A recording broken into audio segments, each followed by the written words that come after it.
Buenos días, mis queridos hermanos y amigos. Vamos a comenzar un día más en el estudio poderoso de la palabra del Señor. Recuerdo hoy, temprano en la mañana, venía manejando por la calle 8 y la calle 8 estaba desierta, no había nada y estaba amaneciendo. Y yo veía el cielo azulito con las nubes y me sobrevino una alegría tremenda. Empecé a dar gracias a Dios por lo grande que es, por lo maravilloso que es, por la oportunidad que me da de adorarlo, de bendecirlo, de que mis ojos vean su creación. Y así, de esa manera, iba manejando y estaba muy entusiasmado, adorando y glorificando a Dios. No había desayunado nada, entonces llegué a la casa y dije, si salgo a desayunar o si salgo a comprar desayuno, pues me voy a tener que gastar para mí y para mi esposa $20 y pico, $30, porque hoy en día las cosas están bien caras. Y entonces dije, no, voy a hacer un desayuno en la casa.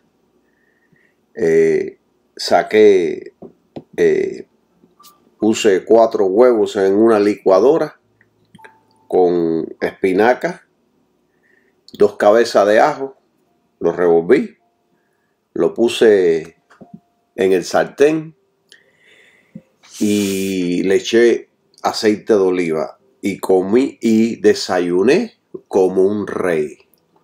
Desayuno fresco, saludable, porque huevo y la espinaca son súper saludables y el aceite de oliva también.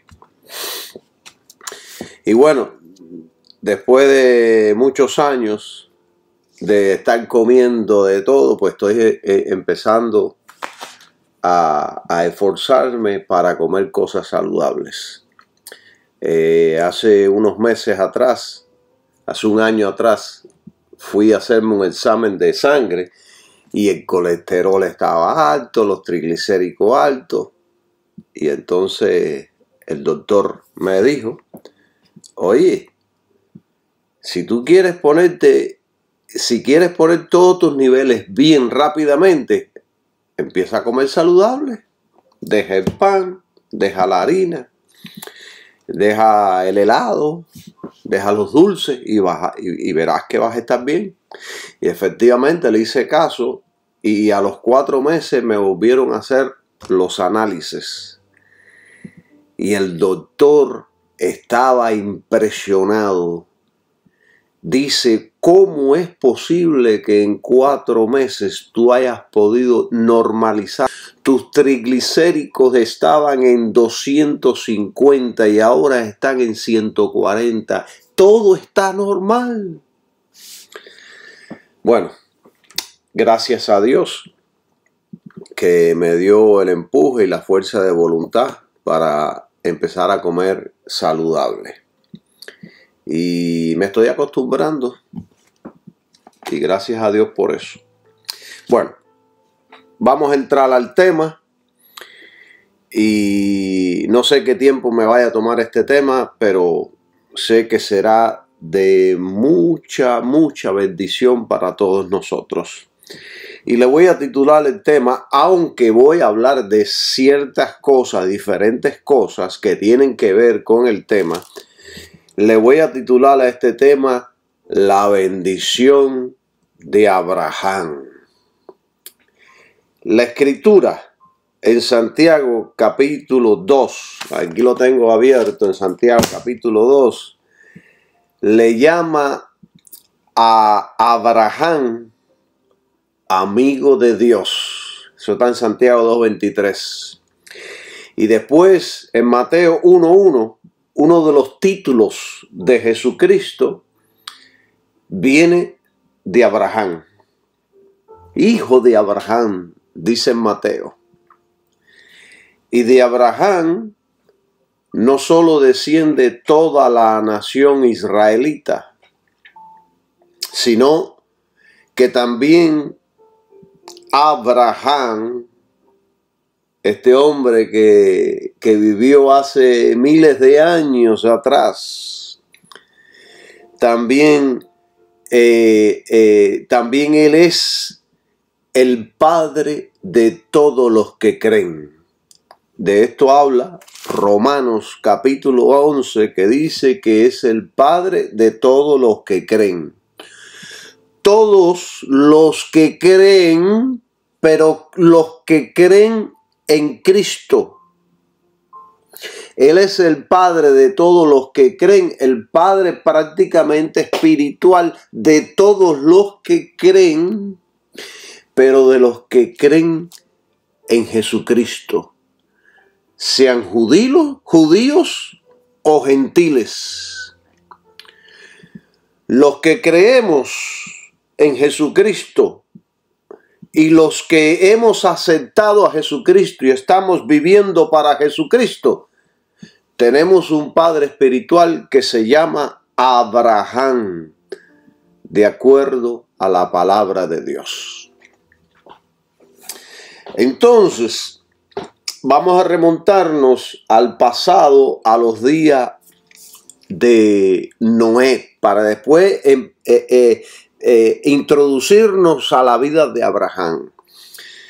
Dios, después del juicio de Babel, estaba deseoso de manifestar su gracia. Dios siempre ha manifestado en toda la historia su gracia. La gracia siempre ha existido. De hecho, Dios siempre manifestó su gracia aún después de la caída. Esto siempre ha sido así y siempre será, porque esta es la realidad de los tratos de Dios con el hombre.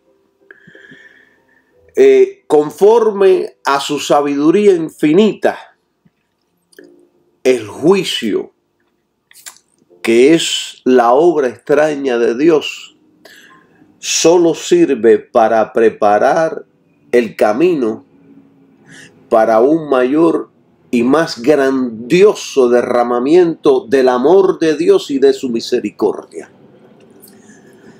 Así que por eso es que vemos que después del juicio, después del diluvio, vemos cómo la gracia de Dios de nuevo se manifiesta con un hombre.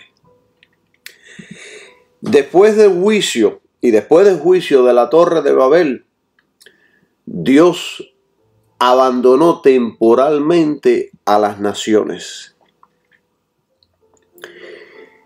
Entonces Dios designa a un hombre del cual saldrá la nación escogida, donde siglos después el rechazo de Israel resultó a favor de los gentiles. Entonces podemos aprender que a través de las Escrituras que Dios actúa de esta manera. Después del juicio de Noé, se manifestó la gracia. Después del juicio de la Torre de Babel, se manifiesta la gracia. ¿Por qué? Porque los juicios, cada vez que viene un juicio, entonces viene una nueva visión, una nueva entendimiento de lo que son los planes y los propósitos de Dios. ¿Entienden, mis queridos hermanos? Entonces, después del juicio de la Torre de Babel, Dios decide actuar por gracia y llamó a Abraham para ser amigo de Dios. Esto lo vemos a través de todas las Escrituras. La destrucción de la Torre de Babel y la dispersión de los impíos que seguían a Nimrod fue seguida del llamamiento de Abraham a través de de quien en un tiempo determinado la bendición divina fluiría a todas las familias de la tierra. Y vamos a explicar todo esto con detalles para que usted pueda entender el plan maravilloso de Dios. Entonces, después del juicio de la Torre de Babel, Dios decide actuar por gracia y llamó a Abraham para ser su amigo. Lo leímos en Santiago. Pero notemos algo poderoso de nuestro Dios todopoderoso, que en este hombre Abraham no había nada que mereciera mérito. Hay muchas personas que piensan que cuando Dios llama a una persona es porque esa persona ha llevado una vida excelente y es un santo. Pero sin embargo, en la vida de Abraham no había mérito ninguno. Cuando Dios se le apareció por primera vez, Abraham no pertenecía a una familia que buscara a Dios. No pertenecía a una familia donde Jehová fuera honrado y reconocido. Al contrario, sus padres eran idólatras. Toda la humanidad de esos entonces se había corrompido, habían tomado su propio camino. Todos hacían lo que les daba la gana. Y la casa de la cual provenía Abraham no era la excepción. Tanto sus padres como Abraham eran idólatras. Adoraban a dioses falsos. Tenían una mezcolanza de diferentes dioses. Josué 24:2 dice esto que yo les estoy hablando. 24:2. Y dijo Josué a todo el pueblo: así dice Jehová, Dios de Israel: vuestros padres habitaron antiguamente al otro lado del río, esto es, Taré, padre de Abraham y de Nacor, y servían a dioses extraños, dioses plurales, tenían muchos dioses, dioses extraños. Así que en Abraham no había nada que moviera a Dios a su favor. Al contrario, era reo de muerte. Nada había en su persona que ameritara la estima del Señor.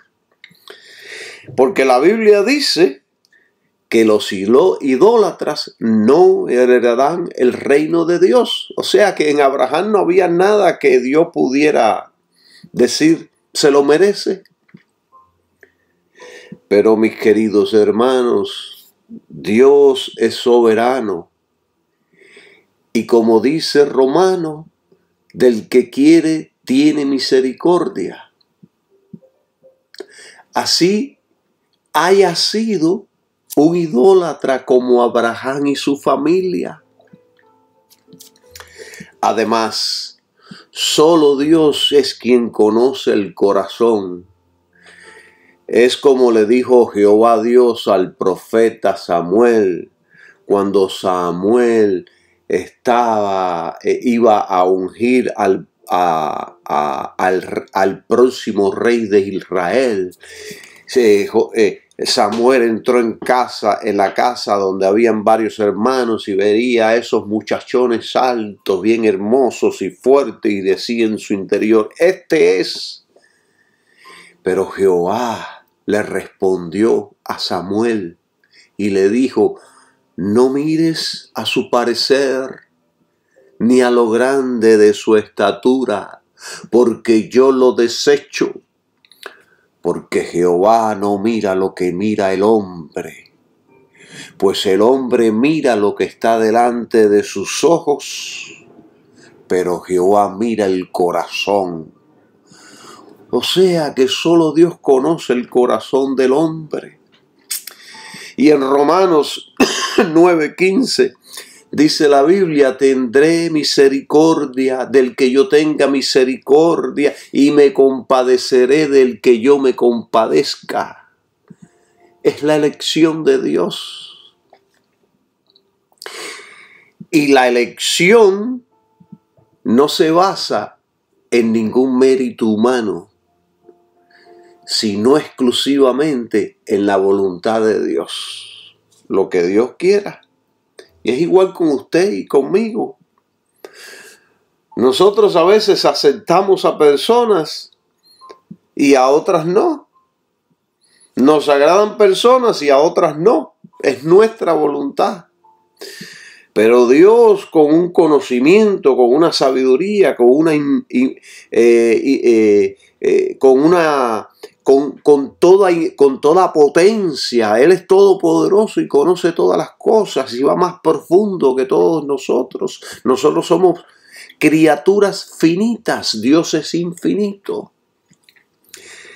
El hombre no puede nunca tener derecho ante Dios. Y yo me sorprendo de esa gente que se para ante Dios y dice: yo me lo merezco, yo soy tu hijo, me lo tienes que dar. Esa gente no conoce la Biblia. La criatura, nosotros, no podemos pretender nada ante el Creador. No podemos pretender nada ante tanta santidad, ante tanto poder, ante tanta sabiduría, ante tanta inteligencia. Sea cual sea la justicia, la respuesta es que el hombre no merece ni puede pretender nada. En el trato de Dios con los humanos, lo esencial es la voluntad y la misericordia de Dios. Eso es lo que cuenta.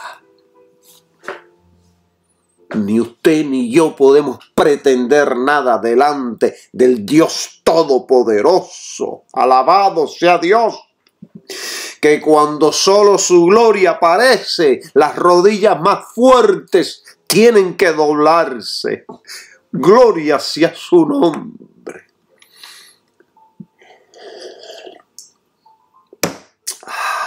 Qué rico está este café. Lo endulzo con miel. Qué rico está. Bueno, para continuar con este maravilloso estudio, vamos a hacer varias preguntas. ¿Qué había en Abraham para que Dios lo eligiera? ¿O qué había en Noé, en Enoc, Moisés, Josué, David, Samuel? Y podemos seguir nombrando. ¿Qué había en María, la madre de Jesús? ¿Poseían ellos ciertas virtudes que no tenemos nosotros? ¿Fue porque tenían corazones generosos, un buen temperamento, o eran gente sincera y devota? O podemos también preguntar porque quizás era gente buena. Y la respuesta es no, puesto que la Biblia dice: ninguno hay bueno sino uno, Dios. O sea que nadie es bueno. Esto está en Mateo 19:17. ¿Fue a causa de alguna buena obra que hubiesen hecho? No. Pues está escrito: no hay quien haga lo bueno, no hay ni siquiera uno. Está en Romanos capítulo 3, versículo 12. O sea que no es porque sean buena gente, ni es porque haga nada bueno. porque no hay ni siquiera uno bueno, solo Dios. Y no hay quien haga lo bueno. No hay ni siquiera uno. ¿Fue porque ellos tenían fe y creían? Tampoco. Porque ¿cómo pueden creer los que están muertos en delitos y pecados? Escuche bien esto que estoy hablando, porque aquí vienen revelaciones superpoderosas. Hay gente que dice, yo soy salvo por mi fe, yo fui salvo porque creí, porque tengo voluntad, porque soy.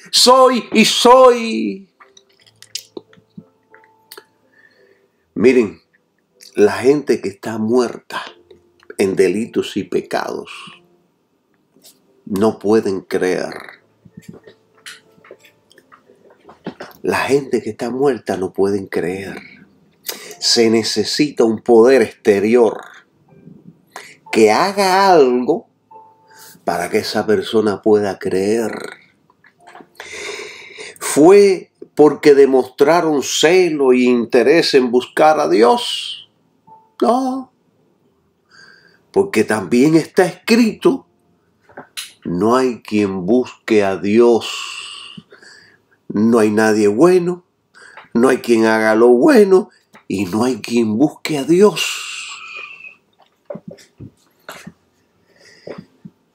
Miren, nosotros no sabemos por qué Dios los escogió.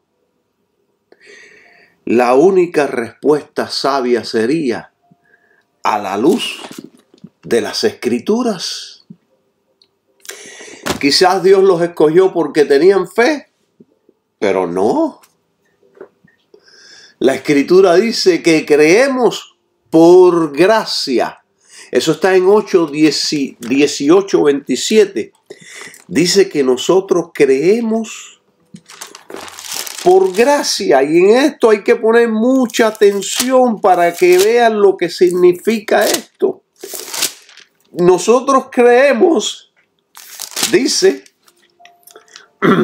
y queriendo él pasar a Acaya, los hermanos escribieron exhortando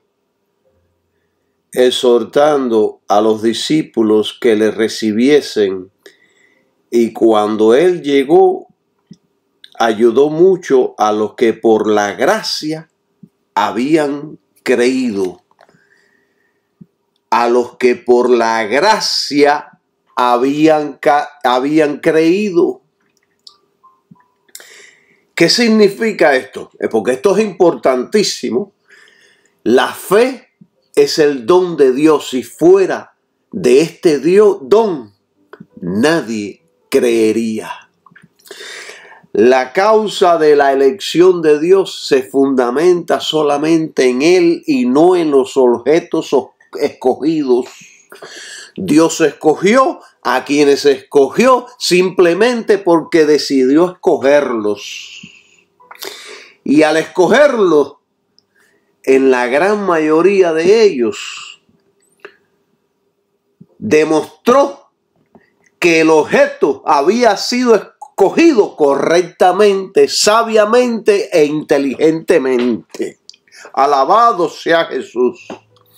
Porque de todos los que escogió y eligió, solo unos pocos fallaron y abandonaron lo que es al Dios Todopoderoso. Miren, yo quiero profundizar un poco más en este estudio y los voy a llevar a Hebreos capítulo 11, porque en este estudio vamos a hablar también de la fe. Entonces ya aprendimos que la fe es un don de Dios, que Dios la da por gracia. Dios la da por gracia. Entonces ahora vamos a aprender algo poderoso, que hay muchos maestros que no entienden estas cosas y quiera Dios que hoy por medio de esta explicación puedan entenderlo. Si usted se va ahí al capítulo 11 de Hebreos, versículos 36 y 37, mire lo que dice. Para que usted entienda lo que es la fe. Muchos tienen un concepto equivocado de lo que es fe. Piensan que la fe solo es victorias, éxito y grandeza. Y yo les voy a mostrar por las escrituras lo que es la fe.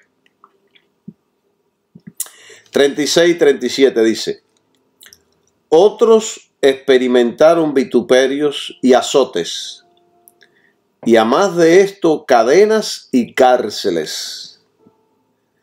Fueron apedreados, aserrados, probados, muertos a espada, anduvieron de acá para allá cubiertos de pieles de ovejas y pieles de cabras, pobres, angustiados y maltratados.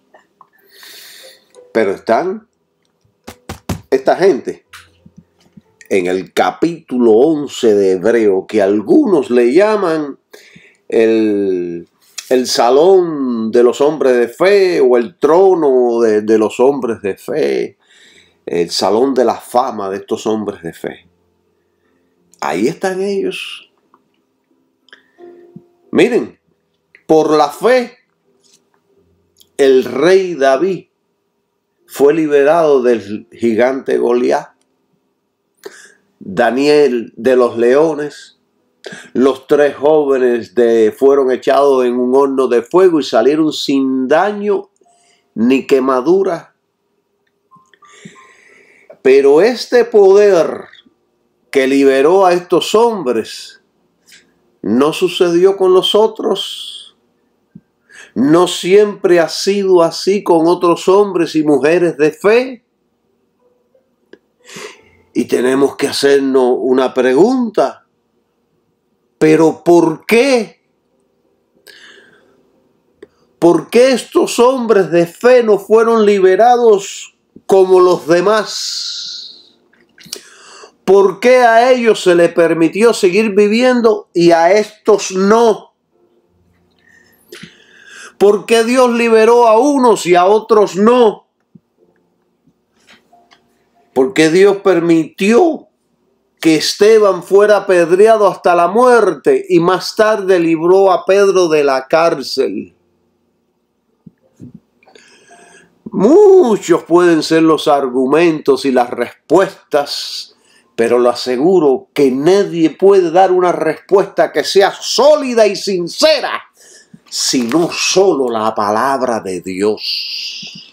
Por eso es que estoy aquí enseñando. Miren, ¿por qué Dios le dio a Matusalén una vida tan larga? ¿Por qué Dios le dio a Sansón la fuerza que nadie ha tenido? ¿Qué dice Deuteronomio 8:18? Acuérdate de Jehová tu Dios, porque Él te da el poder para hacer las riquezas. Esto lo mencionan todos los días los apóstoles modernos. Pero evidentemente, y es una realidad, de que Dios no derrama este poder por igual a todas sus criaturas. ¿Por qué no? Si yo he conocido a santos verdaderamente dedicados y no han recibido este poder. ¿Por qué no? La respuesta es simple. Y ya yo se los dije y se lo vuelvo a repetir. Dios hace como Él quiere y a quien Él quiere y donde quiere. Yo hago con mis pertenencias lo que quiero, donde quiero y como quiero. Y Dios hace con lo suyo como Él quiere, como quiere y donde quiere. Alabado sea su nombre.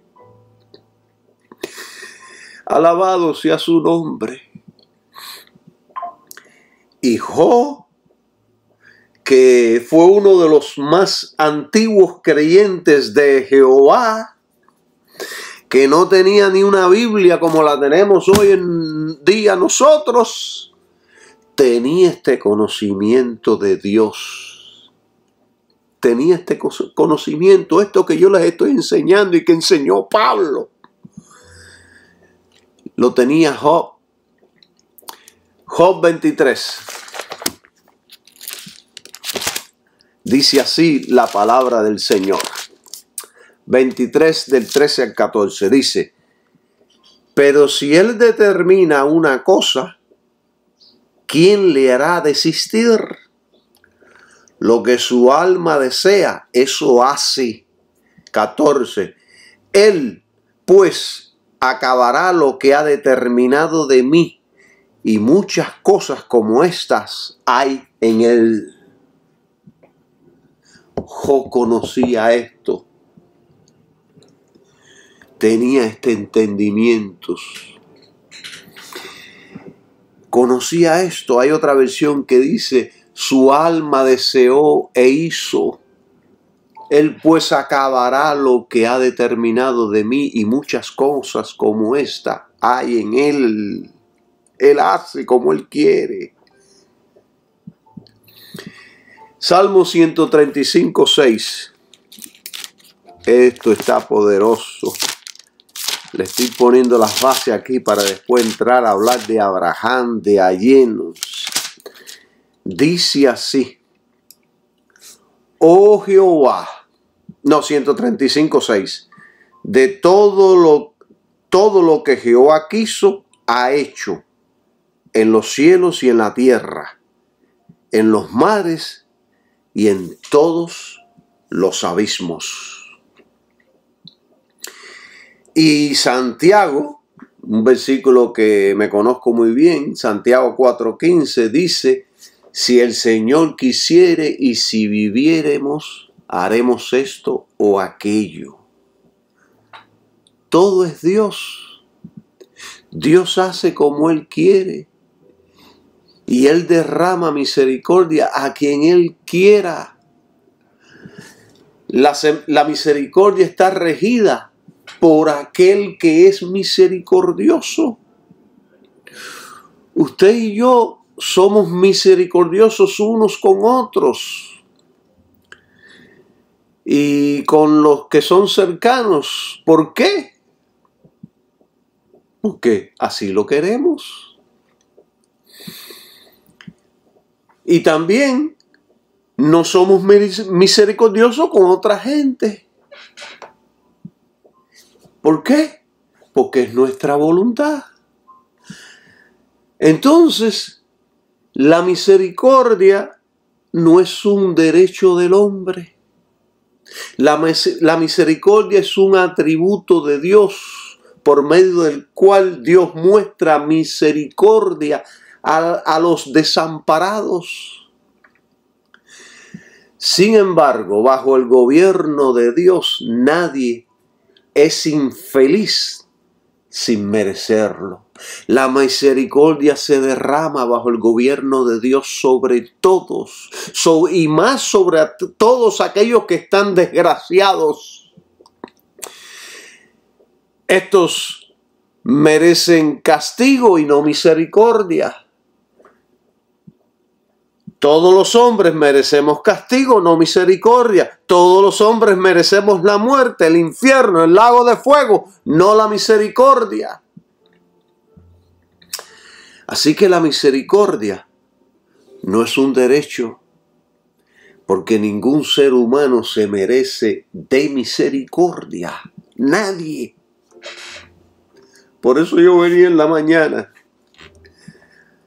adorando y glorificando a Dios en mi auto y dándole gracias por el simple hecho de que yo podía abrir mis labios y alabarlo, honrarlo y glorificarlo, y de poder mirar hacia los cielos y engrandecer su poderoso nombre.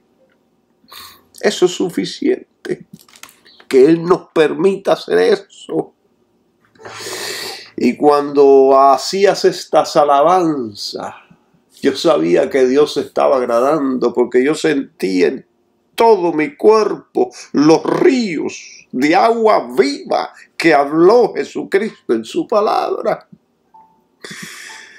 Alabado sea su nombre, hoy, mañana y siempre.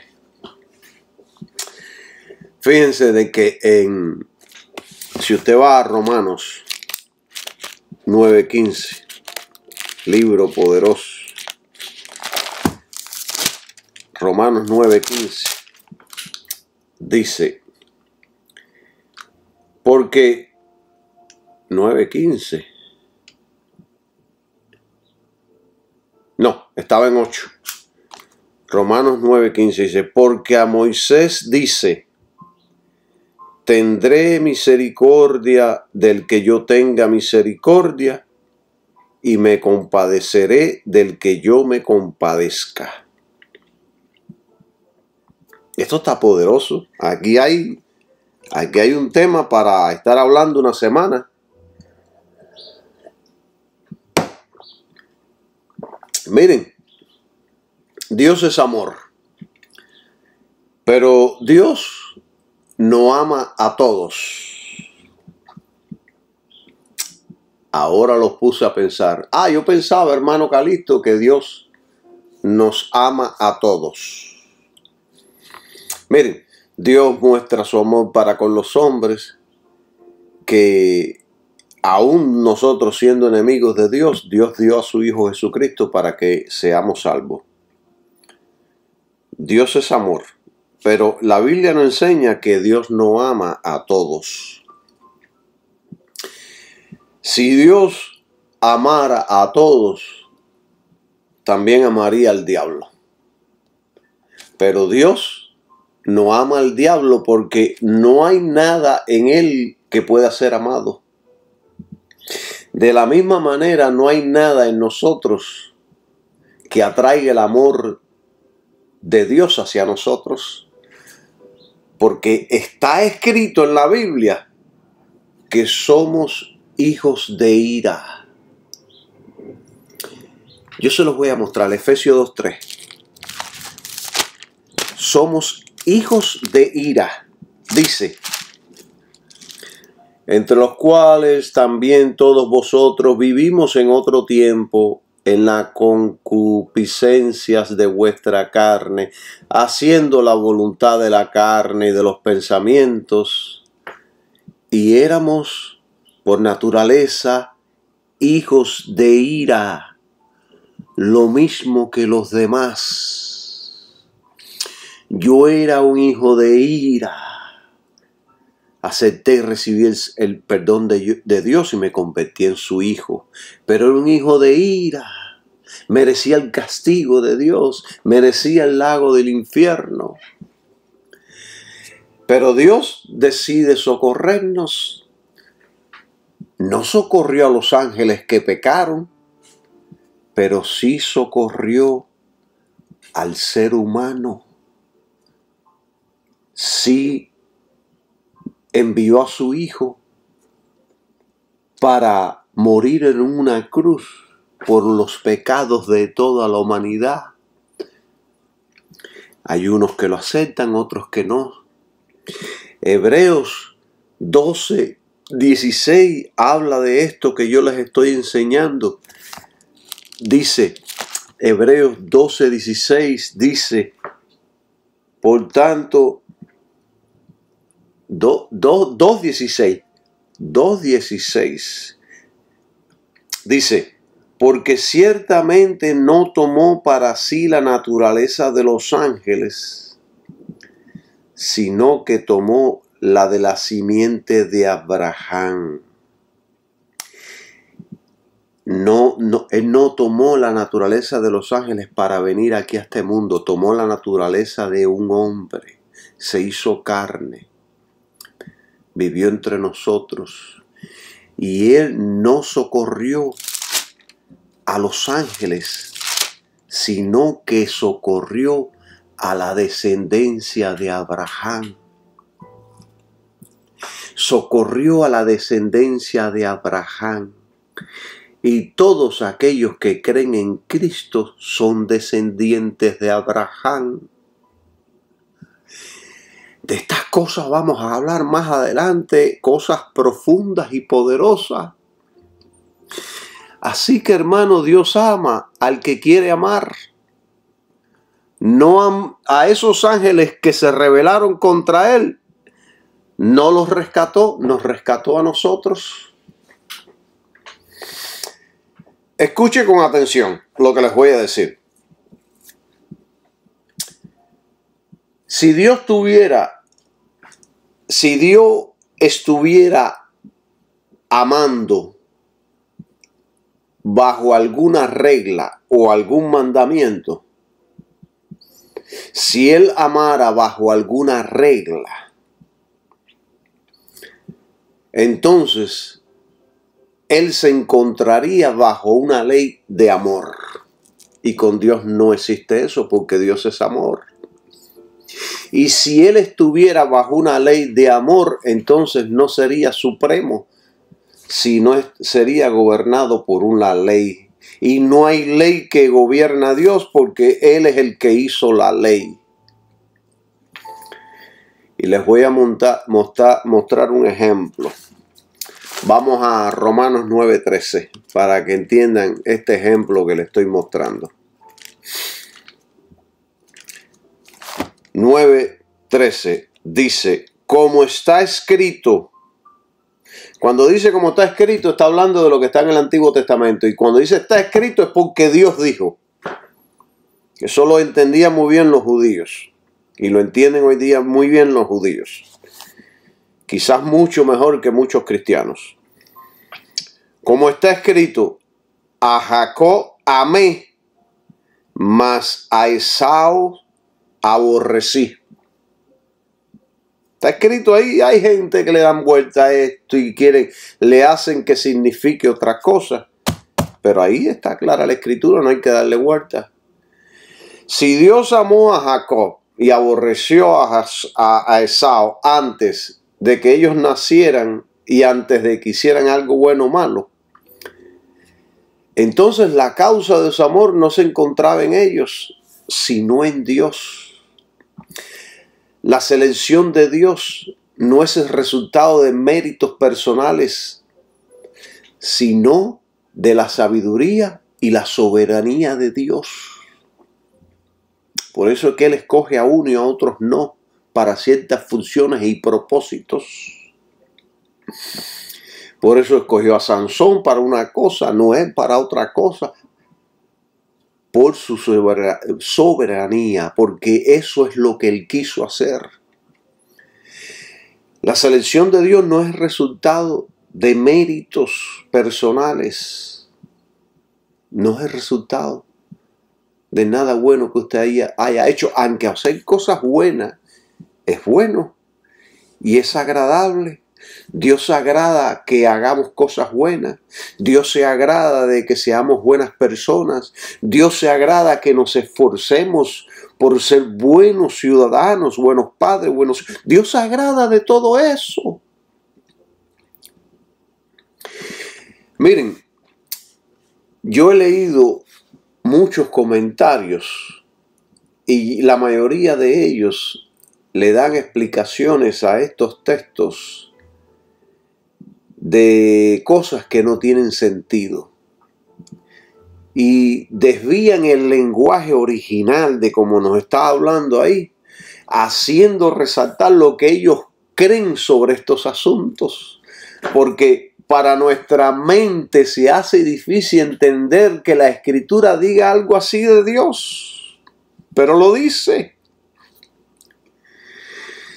Miren, yo quiero abundar más sobre este tema porque esto está poderoso y yo quiero llevarlo a Efesios capítulo 1, que habla sobre este tema muy en especial.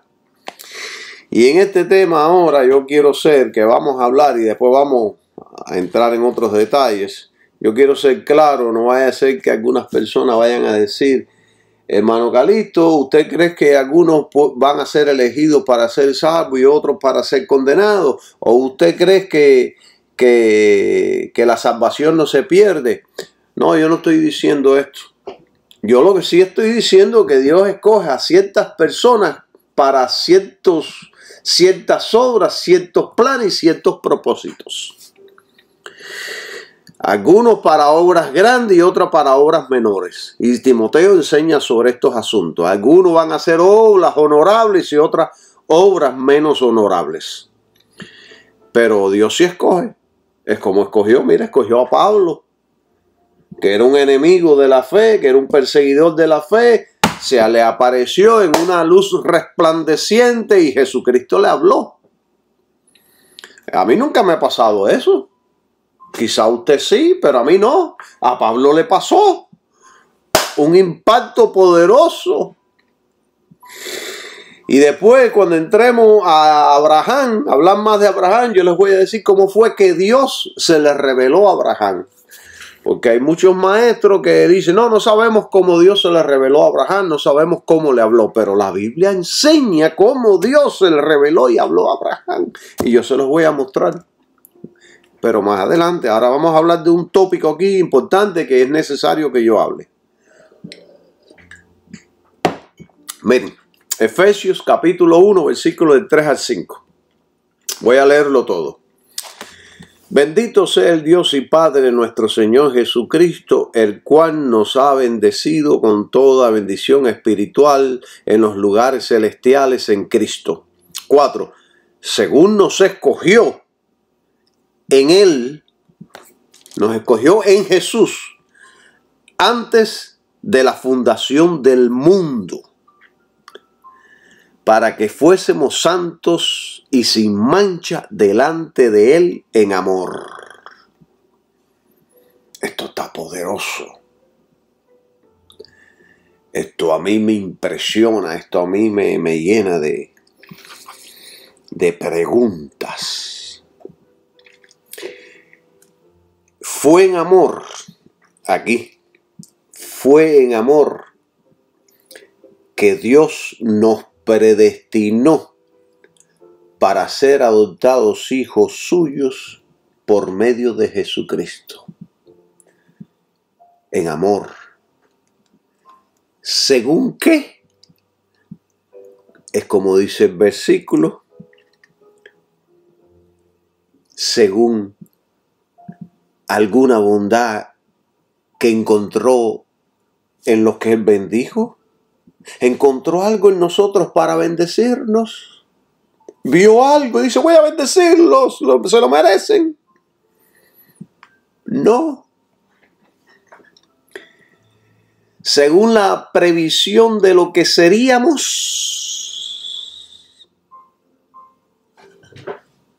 O sea, vio Él en el futuro, este se va a convertir y entonces nos predestinó.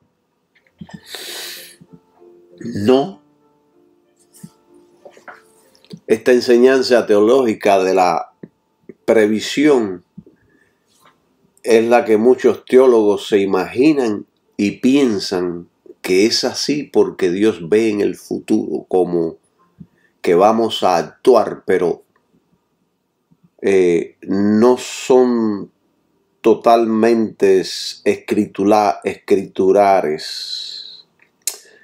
Sí se puede argumentar sobre estos asuntos, pero la Biblia en ningún lugar nos afirma que es así. Yo creo que son teorías que no son confirmadas, que Dios dice, bueno, Abraham me va a ser fiel, yo lo voy a escoger a él. David me va a ser fiel, yo lo voy a escoger a él.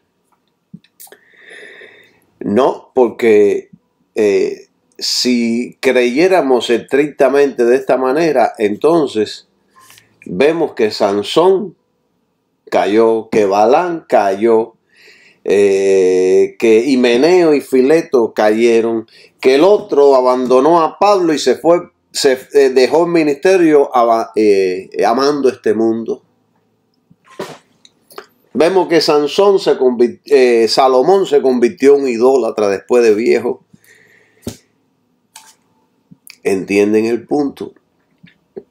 sino que Él nos escogió. La respuesta es, como dice aquí, nos escogió, como dice el versículo 5, dice, habiéndonos predestinado para ser adoptados hijos suyos por medio de Jesucristo. Y aquí viene la respuesta, según el beneplácito de su voluntad. Le dio, en el hebreo, esto en griego significa un gran gusto hacerlo. Lo quiso así. Le dio gran gusto, se gozó haciéndolo así. Queridos hermanos, es Dios quien elige por gracia. Dios es soberano en el ejercicio de su gracia. Y es así, pues la gracia es el favor que Dios muestra hacia el que nada merece, más aún al que merece la muerte y el infierno. Esa es la gracia. Para que podamos entender un poquito mejor esto que estoy explicando, la gracia es lo contrario a la justicia, ya que la justicia exige que la ley sea aplicada imparcialmente, pareja para todo el mundo. Exige que cada uno reciba lo que merece, ni más ni menos. La justicia no concede favores ni hace excepción de personas. Cuando usted va a un frente de un juez, usted violó la ley, tiene que pagar por eso. La justicia como tal no muestra compasión ni muestra misericordia. Te sentencia. Pero la gracia divina no se ejerce sobrepasando la justicia. Antes bien, la gracia reina por la justicia. Esto lo enseña Romanos 5:21. La gracia muestra, la gracia reina por la justicia. Y si la gracia reina, por tanto es gracia soberana. Es gracia soberana que hace como Él quiere. En la Nueva Traducción Viviente, esto se leería de esta manera. Entonces, así como el pecado reinó sobre todos y los llevó a la muerte, ahora reina en cambio la gracia maravillosa de Dios, la cual nos pone en relación correcta con Él y nos da como resultado la vida eterna por medio de Jesucristo nuestro Señor. ¡Qué poderoso!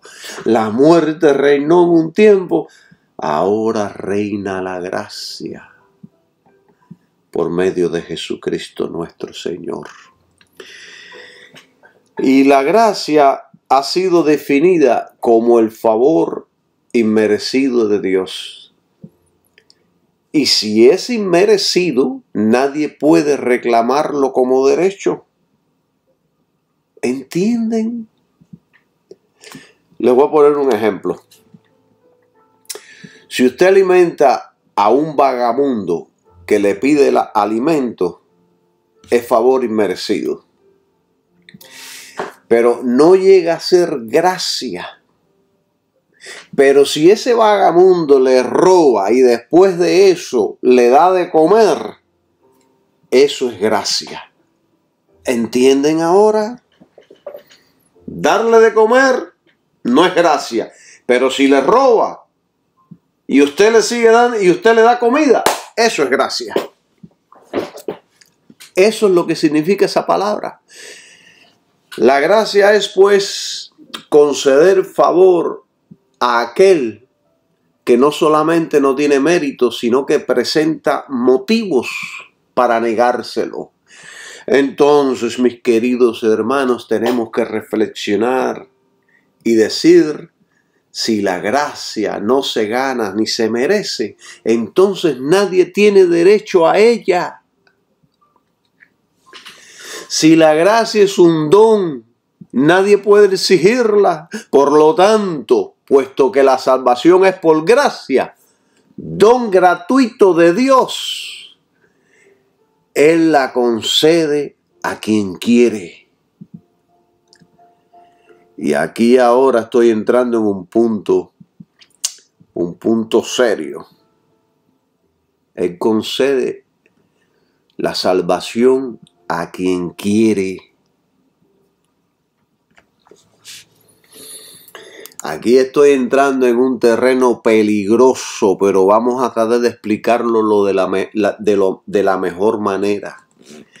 El más grande de todos los pecadores, esto quiero explicarlo y enseñarlo, el más grande de todos los pecadores está al alcance de la gracia y de la misericordia de Dios.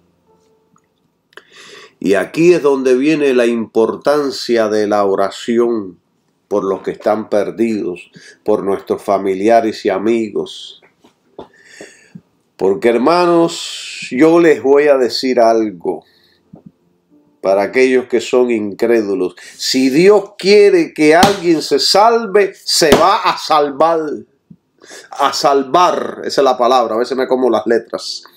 Si Dios quiere que una persona se salve, Él hará que su gracia llegue a esa persona, porque para Dios todas las cosas son posibles.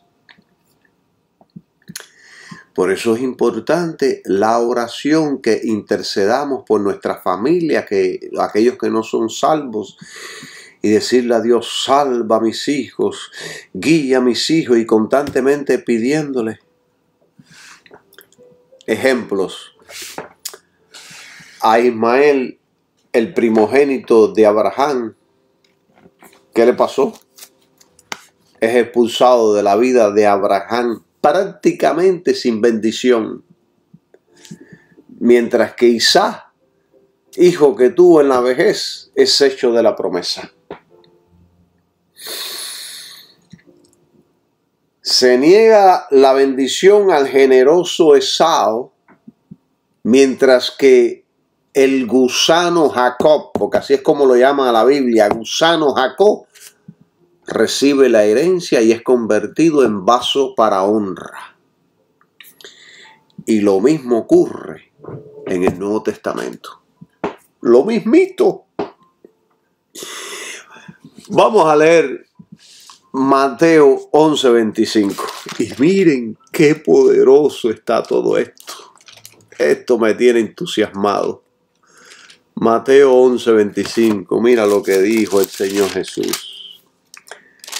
Dice: en aquel tiempo respondió Jesús y dijo: te doy gracias, Padre, Señor del cielo y de la tierra, porque escondiste estas cosas de los sabios y de los entendidos y las revelaste a los niños. ¿Quién la escondió? Dios. La escondió de los sabios y de los entendidos y se las reveló a los niños, aquellos que son humildes, aquellos que sienten la necesidad de Dios. Y el 26 dice: sí, Padre, porque así agradó a tus ojos. ¿No está poderoso esto? Hay muchos que no entienden el Evangelio. Muchos que no comprenden y escuchan y pasan días y todo el mundo les predica. ¿Será que Dios está escondiendo de ellos esta revelación?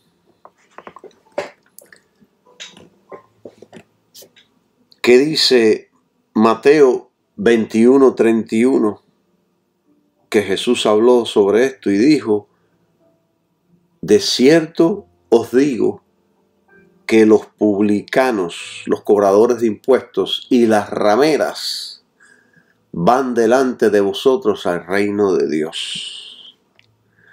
vemos la misericordia de Dios siempre con aquellos desamparados, desvalidos, los que la sociedad los ahuyenta, de aquellos que están metidos en el fango del pecado, y nosotros podemos pensar de ellos: mire esa escoria, mire esa gente, pero no sabemos por qué condiciones llegaron ahí. Muchos de nosotros estábamos peores. Aquí Jesús se permite que los fariseos y saduceos vayan por sus propios caminos, mientras que los publicanos y las rameras son atraídos por los lazos del amor de Dios. El nacimiento de Cristo, hermano, no se le dio a conocer a la nación. Escuche bien esto, porque cuando yo leo todo esto, aprendo a conocer a Dios. Aprendo la manera como Dios trata.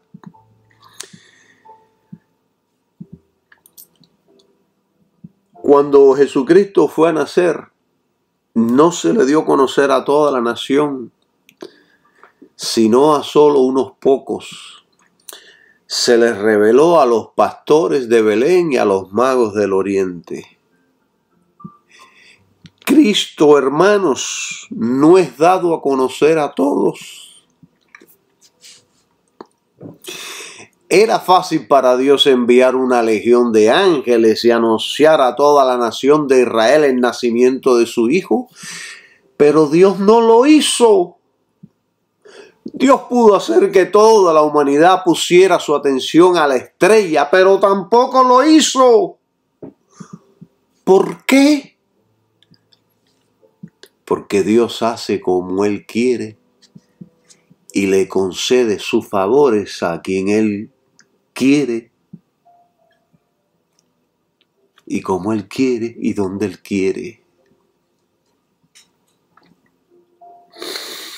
Siento la presencia de Dios hablando de estas cosas. Siento como algo aquí que quiere explotar.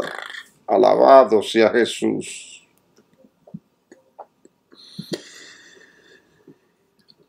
Miren, notemos algo interesante.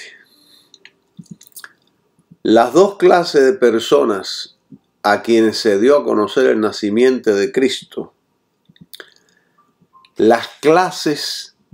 fueron las clases más inapropiadas. Pastores y gentiles de un país lejano. Y esto a mí me da escalofríos. Yo muchas veces he escuchado a cristianos predicando el evangelio que nunca han ido a una escuela, que nunca han ido a un seminario, que todo lo que hacen es leer la Biblia, que no han estudiado teología, y te hablan con una sabiduría y con un entendimiento de la palabra de Dios que muchos estudiosos, catedráticos, no lo atienen. Sientes que el Espíritu Santo está respaldando todas sus palabras. Y aquí Dios le revela el nacimiento de su Hijo a unos pastores de Belén y a unos magos gentiles de tierras extrañas. Esto está poderoso. Ningún ángel se presentó ante el Sanedrín a anunciar el advenimiento del Mesías de Israel. Ninguna estrella se le apareció a los escribas y doctores de la ley. Y ellos eran los que escudriñaban las escrituras. Pero fueron los pastores que fueron escogidos para semejante honor. Mientras los eruditos y los eminentes fueron pasados por alto. Y dice Lucas que cuando el ángel le estaba dando la información del nacimiento de Jesucristo, una legión de ángeles cantaban y adoraban a Dios. Alabado sea su nombre. ¡Qué honor de ver todas estas cosas! Fueron los pastores los elegidos para semejante honor. Y fueron unos magos extranjeros para tan grande honor, que vinieron desde lejos, de tierras extrañas. Alabado sea el nombre de Jesús. Ahora pregúntese, ¿por qué razón el nacimiento de Cristo fue revelado a unos magos extranjeros y no a su propio pueblo y nación? Una vez más vemos que Dios es Dios y Él hace como Él quiere, donde quiere y como quiere, otorgando favores a quien Él quiere y frecuentemente a los más inapropiados e indignos. Gracias, Señor. Miren, notemos algo que está más maravilloso sobre esto. Dios predice el lugar para que su hijo naciera. Pero notemos algo. No fue a Grecia o Italia que la gloria del Señor descendió, sino a la insignificante tierra de Israel de esos entonces. No fue en esos lugares maravillosos. Y no fue en Jerusalén, la ciudad amada, la ciudad real y gloriosa donde nació Emmanuel, sino en Belén, la cual era la más pequeña para estar entre las familias de Judá. Déjeme hacer un punto y voy a abrir un paréntesis. El otro día estaba leyendo el libro de Apocalipsis y llegué a una cita que dice que Jerusalén será llamada Gomorra. Será llamada Gomorra y Sodoma. No, espera, Gomorra y Babilonia, algo de eso. Déjeme buscarlo. Déjeme para que usted vea, quiero hacer un punto aquí. Gomorra, ya me acuerdo, será llamado Sodoma y Egipto.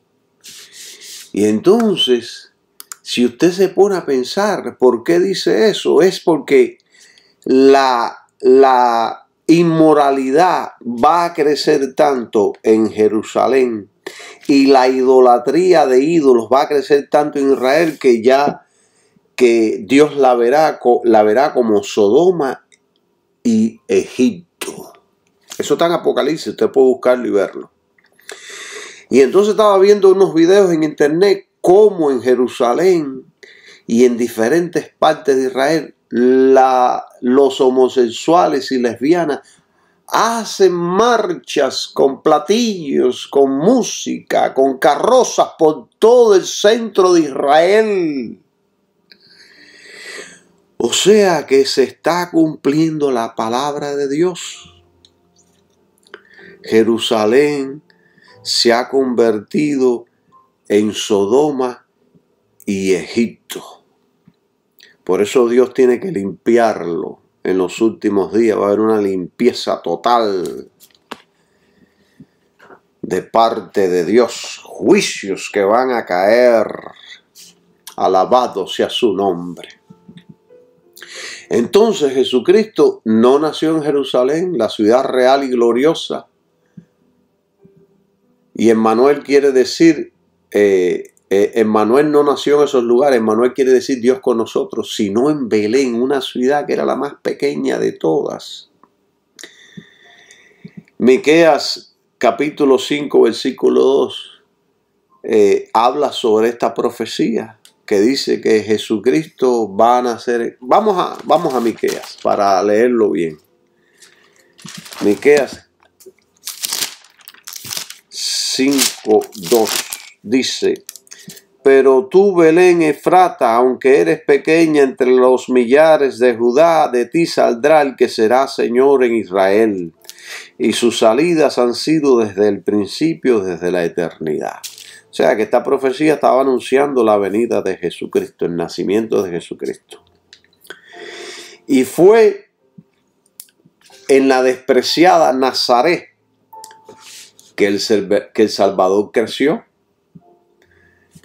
¿Qué nos dice todo esto? Que verdaderamente los caminos de Dios no son nuestros caminos, hermanos. Nosotros los hombres creemos tan diferente a la palabra de Dios.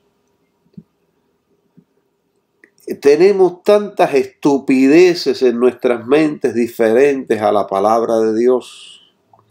Miren, yo he optado que cuando tengo cualquier discusión o cualquier conversación con alguien, toda mi respuesta la analizo de acuerdo a la palabra de Dios, porque nosotros los hombres, los cristianos, los que hemos nacido de nuevo, ya no tenemos la mente del mundo, sino la mente de Jesucristo.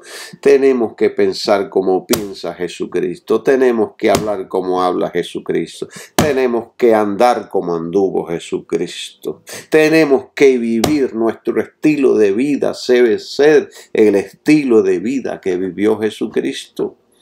Tenemos que limpiarnos de todas esas basuras que se nos ha pegado del mundo y que se nos ha pegado de estos falsos apóstoles y profetas, que son todos unos mundanos y carnales que están hoy día predicando, que son los importantes hoy en día en nuestras iglesias.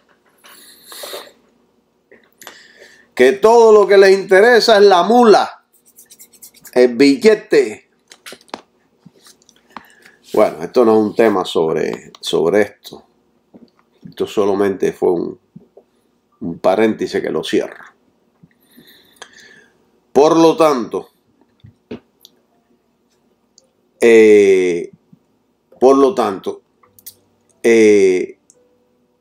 los caminos de Dios no son nuestros caminos, ni los pensamientos de Dios nuestros pensamientos. Creo que es Isaías que dice: como son más altos los cielos de la tierra, así son los pensamientos de Dios a los nuestros. Son muy altos, no podemos entender todas las cosas. Entonces, la Biblia nos enseña que Dios, aún en este tiempo, con el tiempo que estaba hablando Pablo, se había reservado un remanente escogido por gracia. Porque Pablo ahí habló en 9, 10 y 11 de Romanos, estuvo explicando el problema de por qué los judíos rechazaron a Jesucristo.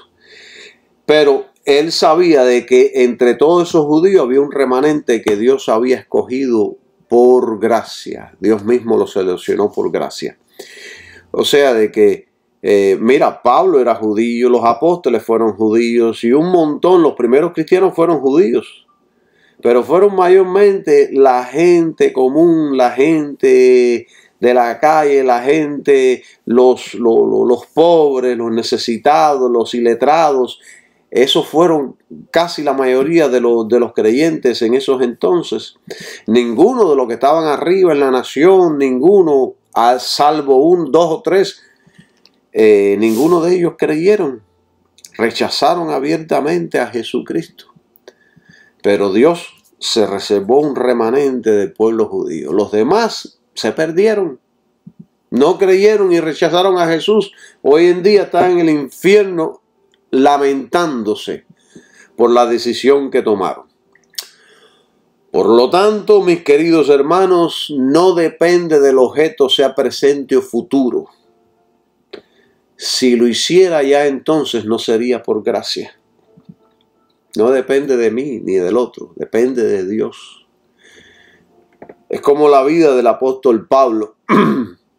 Él mismo dice, ahí en 1 Corintios, él dice, porque yo soy el más pequeño de los apóstoles, que no soy digno de ser llamado apóstol, porque perseguía la iglesia de Dios. Y en Timoteo él enseña y dice, doy gracias a Dios que me fortaleció a Cristo Jesús nuestro Señor, porque me tuvo por fiel poniéndome en el ministerio. Habiendo yo sido antes blasfemo, perseguidor, injuriador, mas fui recibido a misericordia porque lo hice por ignorancia, en incredulidad. Y entonces dice, pero la gracia de nuestro Señor fue más abundante con la fe y el amor que es en Cristo Jesús. La gracia, el favor de Dios, la misericordia de Dios, el amor de Dios en acción. Alabado sea Jesús. El apóstol Pablo era digno de muerte, pero la gracia del Señor fue abundante para su vida. De blasfemo, perseguidor, injuriador, incrédulo, ignorante, a un ministro, un apóstol del Señor Jesucristo. Así que en Pablo no había ningún mérito. Era digno de muerte. Y lo mismo ha sucedido con usted y conmigo. Muchos de nosotros fuimos llamados en nuestros peores momentos.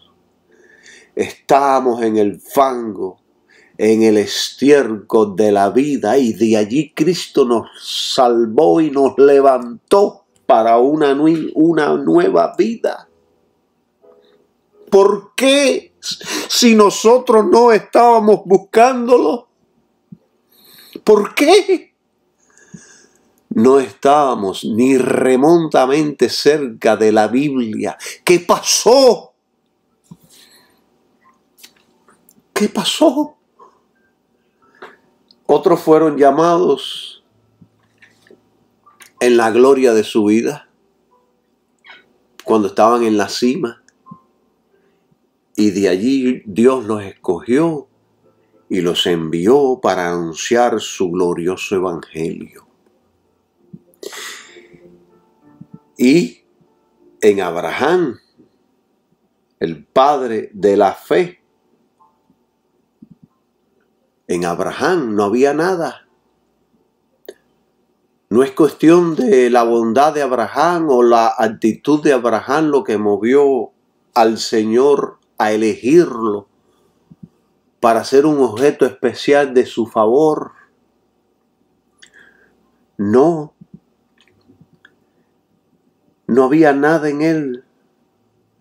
Fíjense que en Isaías 51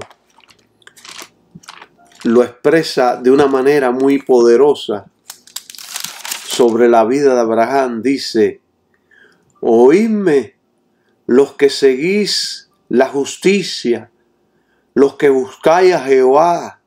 Mirad a la roca de donde fuisteis cortados y al hueco de la cantera de donde fuisteis arrancados. Mirad a Abraham vuestro padre y a Sara, que os dio a luz, porque lo llamé solo y lo bendije y lo multipliqué. En otras palabras, no merecía nada, pero yo lo bendije, lo multipliqué. Alabado sea su nombre. Y Dios es más que suficiente y puede ser, y no, miren, Dios es más que autosuficiente y no puede ser influenciado por sus criaturas. Más de lo que algo existente puede ser influenciado por lo que no existe, por lo inexistente. Hermanos y amigos, Dios, el de las Escrituras, es muy distinto del Dios cristiano que se está predicando de muchos de los púlpitos.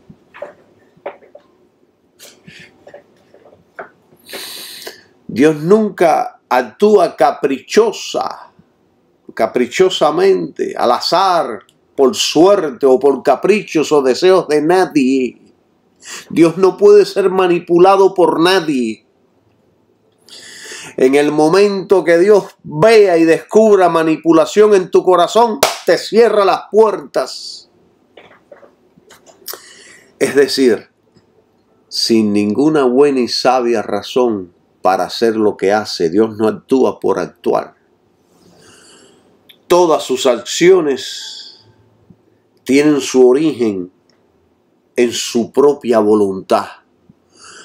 Cuando un creyente atribuye cualquiera de las obras de Dios a algo fuera de sí, nos hacemos culpables de hablar estupideces de Dios. Todas las obras proceden de Dios, todo lo hace Dios. Miren, la Biblia nos enseña algo poderoso que dice que el hombre no puede recibir nada si no le fuere dado del cielo. Esto lo enseñó Juan. Y yo tengo un dicho que cada vez que se me presentan dificultades en la vida, o cada vez que me siento desmoralizado o angustiado, presionado por algo, yo tengo un dicho que me levanta la fe, que dice: mientras Dios esté en el trono, todo estará bien, y Dios siempre estará en su trono. Porque Dios es Dios. Qué poderoso es Dios. Qué glorioso es el Señor. Miren, me he ampliado mucho en este tema y no quiero seguir extendiéndolo. Tengo mucho de qué predicar y mucho de qué enseñar para poder entrar en la vida de Abraham muy completamente. Me desvió un poco, pero en el próximo estudio yo voy a hablar sobre estos temas. Voy a hablar también de lo que mencioné de Hebreos capítulo 11, del 36 al 37, que no pude abundar en eso, pero sí quiero mencionar algo para que usted no se lleve una falsa impresión de que no expliqué nada sobre eso. La fe nos puede dar tanto victorias como derrotas, tanto la vida como la muerte. La fe en Hebreos 11 está bien explicada. Algunos conquistaron reinos, taparon bocas de leones y ganaron guerras a filo de espadas. Pero otros fueron maltratados, aserrados, pobres, angustiados de un lugar para otro. No eran dignos de este mundo porque verdaderamente eran campeones. Y ese es el lenguaje de la fe. La fe soporta aflicciones. La fe pasa la prueba. Y la fe va a ser probada. Y se prueba con fuego. Voy a abundar más sobre esto en el próximo estudio. Bendiciones para todos y que tengan un maravilloso día. Amén.